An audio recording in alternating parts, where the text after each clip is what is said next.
Thanks, John. As you said, as usual, Anders has given us a comprehensive, very well thought out remarks. So let me just add a few supplement with a few comments.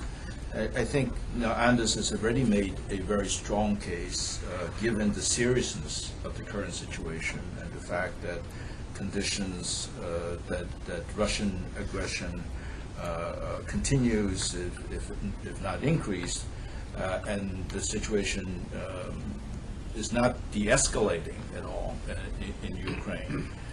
The sanctions, more sanctions, is something that should be seriously considered. When a number of us got together, I'd say a couple months ago, when we first started talking about this, sanctions is kind of a part of a three-legged stool. We thought that what was needed was, in addition to sanctions, is one, to help Ukraine defend itself better than it has the capacity to do that right now. The administration does not seem very inclined to lean forward on that score. The second leg of that stool was to strengthen Ukraine internally. And that means politically, in terms of preparation for the very important elections on May 25th rather, but also economic reform, and to finally take on the much delayed transition of Ukraine into a true market economy, including in the energy sector, which is an area that I work in. Given that the administration has, at least for now, taken defense assistance off the table, and reform by definition takes time to take effect, this is why I think sanctions has become very important right now. And as Anders has said, the objective of sanctions is not to punish Russia for things that it has already done. Because if you were to measure sanctions in that fashion, then it becomes Russia's job to test the limit of Western tolerance. So, well, when we do this, they sanctions us a little bit. What do we do a little bit more? How much sanctions would they put on us? But as Anders rightly said, the objective of sanctions is to deter. And by definition, deterrence does not go well with the kind of incrementalism that the West has applied on Russian sanctions. It should be anticipating Russian action, and therefore have the sanctions need to be strong enough as to deter further Russian action. And we have, of course, seen the results so far. That what we've been doing is evidently not working well enough. Delay is much in Russia's favor. I think they believe the time is on their side, that as the situation deteriorates, their leverage will become greater. So I think it's really urgent to do more sooner rather than later, with the objective of deterring further Russian action.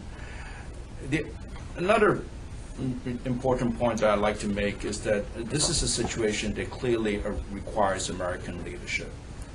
For lots of reasons, various reasons, including the structure of European decision-making, it is not possible for Europe to respond as swiftly and maybe as meaningfully as we can.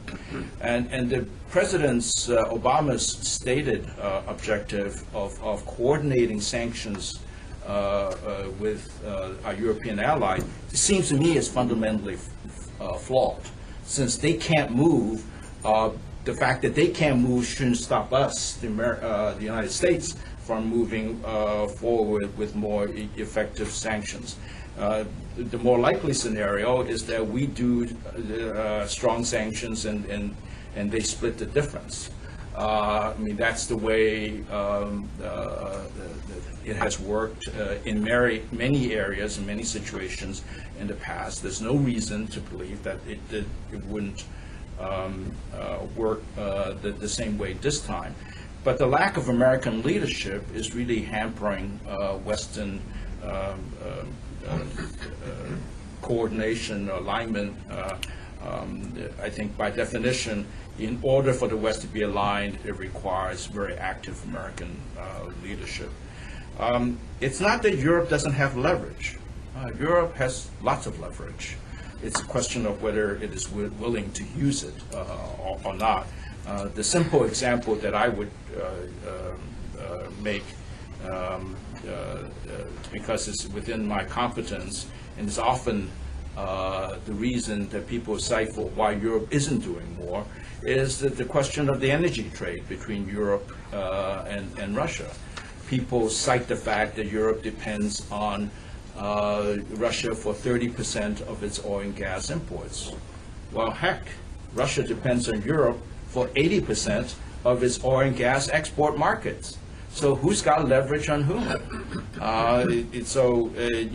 Russia needs Europe a lot more than Europe needs Russia. So these things become excuses not to do something.